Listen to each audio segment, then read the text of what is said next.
میرے کو پوچھا گیا آپ یہ بتائیں میوزک سن سکتے ہیں؟ کہنا ہاں میوزک سن سکتے ہیں. میں کہا اج مینوں پتہ لگا تو گاؤن والیاں دا منڈا ہے, سانتا اج پتہ لگا ہے. اتنا کمینہ بندہ ہوگا تو تبھی دین کی تشریحات غلط کرے گا نا. بابا جی خادم حسین رضوی صاحب کہا کرتے تھے نچن والیاں دے منڈے کدی دین تے پہرا دے سکدے اے انہاں ماواں دے بچے پہرا دیندے نے جنہاں یا رسول اللہ کہہ کے لوڑیاں پوائیاں ہوندیاں نے. تو یہ کہتا ہے میوزک جائز ہے.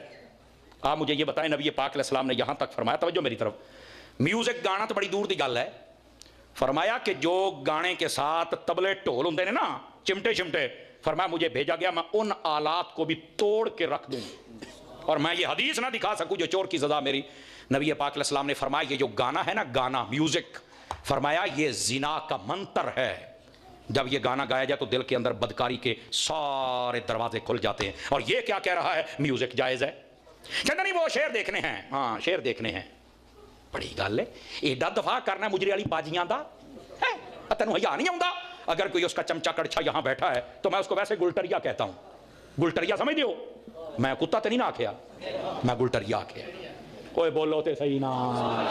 اگر کوئی گلٹریا بیٹھا ہے ذرا غور کر, ایسا بددینت اور کمینہ شخص جو یہ کہتا ہے کہ میوزک جائز ہے, اس کے منہ سے یہ تو نہیں نکلا کہ میوزک نہیں سن سکتے, قرآن سنو یا نعت سنو, یہ کہنا چاہتا.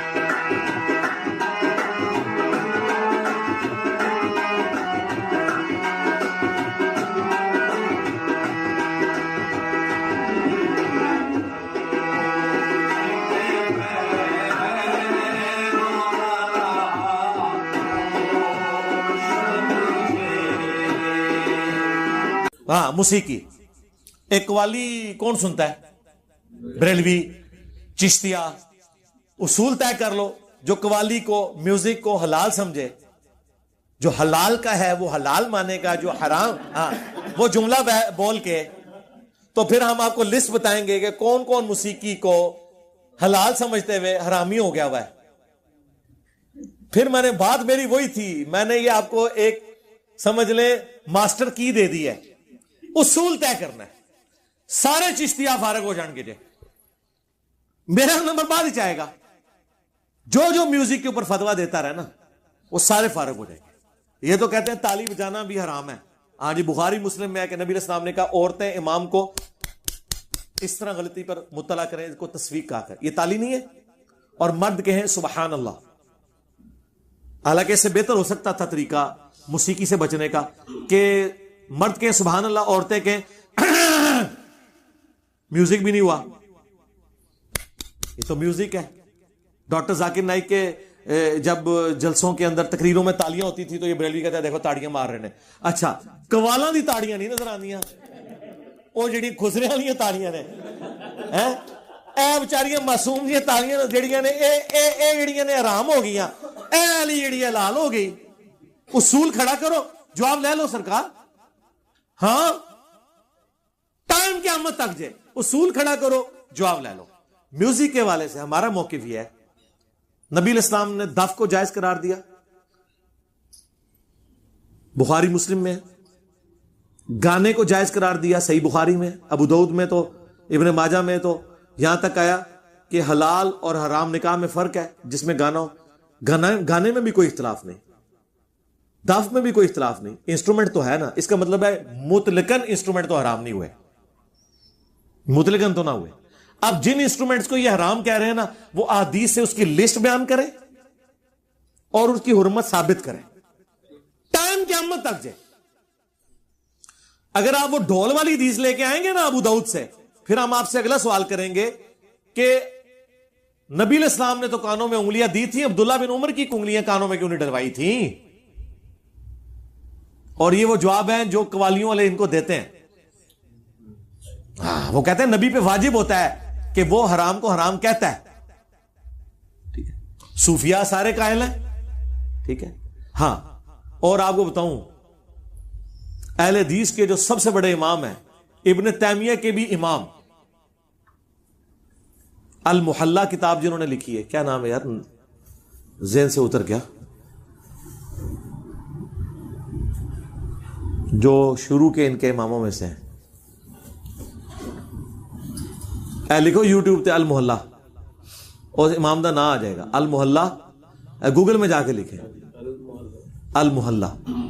محلہ بک آتھر ابن حزم. ابن حزم. ہائے میں صدقے، ہائے ہائے گوگل حافظ اللہ تجھ پہ لاکھوں سلام. ابن حزم وہ ہے کہ ابن تیمیہ تو شاہی کوئی نہیں، ابن تیمیہ سے بھی 300 سال پہلے. ابن حزم نے نہ صرف میوزک کے اس انسٹرومنٹس کو جائز کہا ہے بلکہ اس کی خرید و فروخت کو حلال کہا ہے، اس کے کاروبار کو حلال کہا ہے. اسی لیے یوسف القرداوی نے میوزک کے حلال ہونے پہ فتویٰ دیا ابن حزم کی بنیاد پہ. اہل حدیثوں قیامت تک ٹائم جے ابن حزم نو کو کے گمراہ سی. ابن حزم وہ ہے کہ جس کے سامنے ابن تیمیہ بھی بغیر وضو کے کھڑا نہ ہو بات کرنے کے لیے.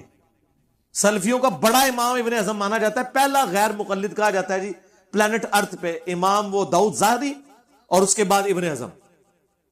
اور یہ وہ ہے جس کو غامدی صاحب بڑا کوٹ کرتے ہیں ابن حزم کو. المحلہ انہوں نے پیچھے کئی بار لگائی ہوتی ہے، آپ دیکھیں بخاری مسلم نہیں نظر آئے گی، المحلہ تو نظر آئے گی. ابن حزم تو میوزک کے انسٹرومنٹس کو جائز سمجھتا ہے، اس کے کاروبار کو جائز سمجھتا ہے، اجتہادی خطا ہے. تو سرکار غامدی بھی اجتہادی خطا مان لو. وہی گل، پہلے اصول طے کرو، اس اصول سے سب کو گزاریں پھر آگے چلیں. ہمارا درمیان کا موقف ہے کہ ترنم گنگنانا اس کو تو کوئی حرام نہیں سمجھتا. بخاری کی حدیث ہے جو ترنم سے قرآن نہ پڑھے وہ ہم میں سے نہیں ہے. سرکار یہ مشاری جو کچھ کر رہا ہے قرآن کے ساتھ یہ ترنم نہیں ہے، اور اگر قرآن ایسا نہ ہوتا تو ترنم سے پڑھا بھی نہ جاتا. میں تو چونکہ میں تو ایک فیلڈ ہے نا یہ، میں تو بعض اوقات ترنم میں بھی پوری پوری صورتیں پڑھ لیتا ہوں اس طرز میں جس طرز میں قرآن سنا رہا ہوتا ہوں. تو آپ اس کو میوزک کہہ دیں گے، انسٹرومنٹ کہہ دیں گے. ہمیں گانے اور انسٹرومنٹ سے تب اختلاف ہے جس میں بے حیائی، عورتوں اور مردوں کا اختلاط ہو، کلمات کفریہ ہو اور دھما چوکڑی ہو کہ اس کے بعد اصلاح کے بجائے جو ہے وہ اٹھ کے بندہ نچنا شروع کر دے. اس طرح میوزک نہ ہو. سافٹ میوزک اچھا، جس سے کوئی کلام ایسا جس کی وجہ سے آپ اللہ کی طرف مائل ہوں. ٹھیک ہے. اب یہ جو میں بندہ آسی ہوں، گناہگار ہوں مولا، اس کے پیچھے بھی تو میوزک ہے. لیکن کیا توحید کا کلام ہے وہ جو خالد حسنین خالد نے پڑھا ہے سرکار، کیا بات ہے. ٹھیک ہے نا جی.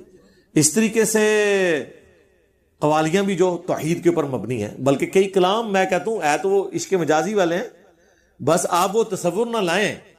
تو جناب ناصر حسین کاظمی کی جو یہ غزل ہے میری زندگی ہے تو، اس میں کبھی خدا کو فٹ کر کے کبھی آپ سنیں تو پھر میں آپ سے پوچھوں گا کہ حسان ابن ثابت کی نعتیہ شعر کے اندر اتنی جان کیوں تھی. اور آپ کی نیت کا ہے نا. اور بیوی خامن کو سنا سکتی، خامن بیوی کو سنائے. ٹھیک ہے.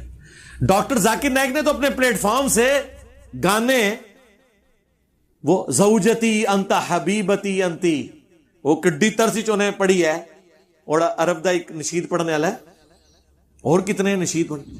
یہ ٹلے مسئلے نے، انہوں چھوڑ دو. سرکار عمر سیریز میں سے اگر آپ وہ میوزک نکال دیں اس کی روحانیت ہی ختم ہو جائے گی. سر وہ جو میوزک چلتے ہیں اس کے، وہ اس زمانے میں لے جاتے ہیں آپ کو. سرکار یہ اللہ نے دنیا میں رکھا ہے نا، تو اگر یہ اس طرح کے معاملات ہوتے تو آپ کو بخاری سے لے کے ابن ماجہ تک حدیثیں بھری پڑی ملی ہوتی جس طرح باقی گناہوں کے اوپر مل رہی ہیں. ایتھے نہیں مل رہی ہے ایک کھینچتان کے کبھی لاول حدیث کہہ دیں گے. سرکار لاول حدیث تے فضائل اعمال بھی ہے.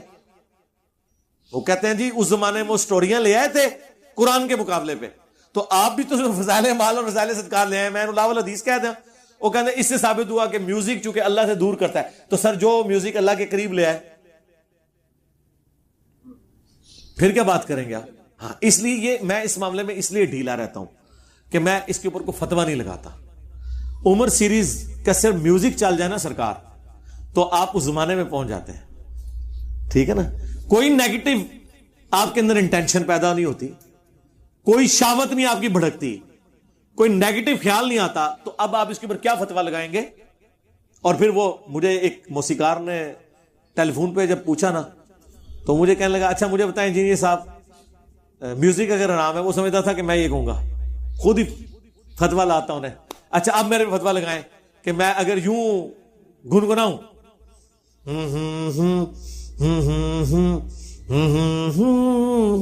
تو کیا فتویٰ لگائیں گے آپ؟ اور یہی میں سارنگی کے اوپر بجا دوں تو کیا فتویٰ لگائیں گے؟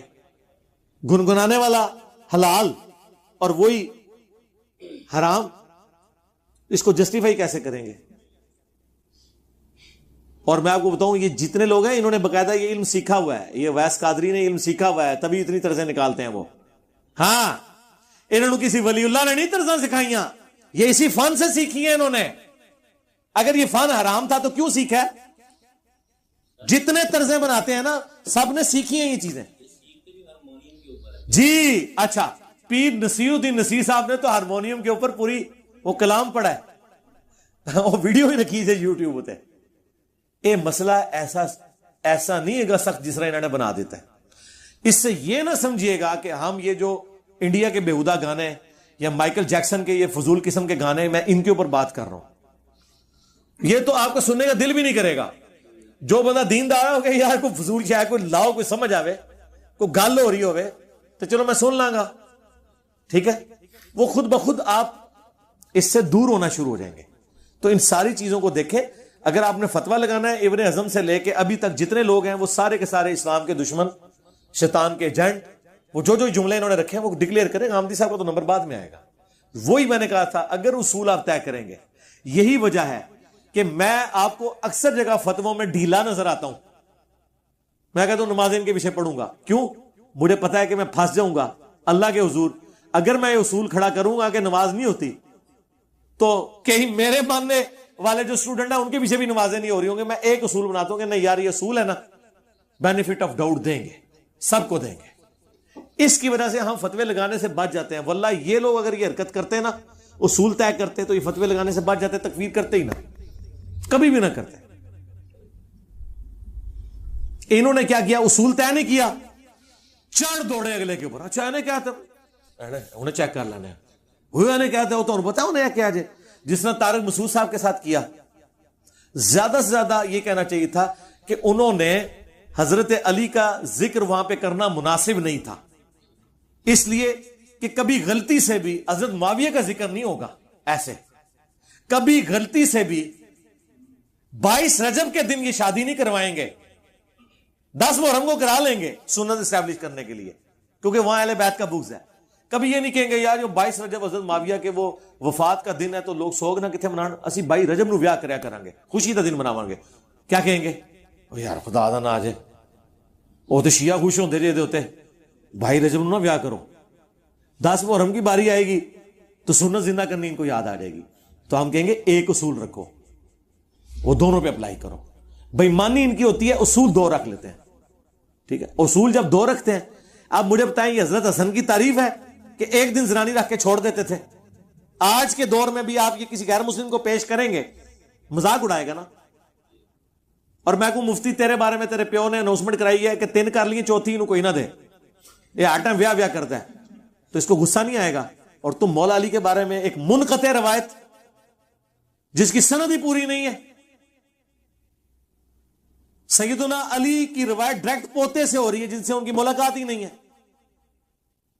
وہ اس کی بنیاد کے اوپر تم یہ اور جھوٹی روایتوں کے اوپر جو بنو امیہ نے گھڑی تھی کہ حسن تو اہل ہی نہیں تھا خلافت کا، اس کو تو زنانیوں کا شوق تھا، اس لیے معاویہ سے اس نے صلح کی، شکر ہے امت کے لیے صحیح ہو گیا. یہ پیچھے انٹینشن تھی ان کی اس چیز کو عام کرنے میں. آپ کو پتہ ہی نہیں ہے انہوں نے کیا گیم کھیلی ہے، ٹھیک ہے. وہ پوری گیم کرتے ہیں، اس کے ذریعے وہ کام ڈالتے ہیں. لیکن اللہ کا شکر ہے آج دنیا میں کوئی بندہ نہیں ہے. آج ہمارے پاس ایک ہاشمی سید آئے ہوئے تھے، وہ کہہ رہے تھے پہلی دفعہ انہوں نے ہائی لائٹ، ان کا دنیا میں جائیں عرب ملکوں میں بھی کوئی نہیں کہتا میں اموی ہوں. اللہ نے بشارت دی تھی نبی علیہ السلام کو، ان نشانیہ کا هو الابتر، دم کٹا رہے گا. لیکن جائیں، آج بھی لوگ موجود ہیں جو کہتے ہیں ہم ہاشمی سید ہیں، آج بھی لوگ موجود ہیں جو کہتے ہیں ہم بنو تمیم سے ہیں. سارے حضور کے زمانے کے قبیلے جو اس وقت صحابہ کے تھے آج تک موجود ہیں. بنو امیہ کے ساتھ کوئی اپنے آپ کو مسئول نہیں کرتا کہ میں اموی ہوں، خاندان امیہ سے. نو ان نشانیہ کا هو الابتر. کہ یار اس طرح تو میری کبھی توجہ نہیں کی، واقعی کبھی نہیں کسی نے کہا الاموی. وہ پرانوں کے ساتھ لکھا جاتا ہے، لیکن ابھی بھی بنو تمیم، بنو تیم حضرت ابو بکر کا قبیلہ، بنو عدی ابھی بھی موجود ہے. یمنی قبائل جو حضرت ویسے کرنی جن سے تھے وہ ابھی بھی موجود ہیں.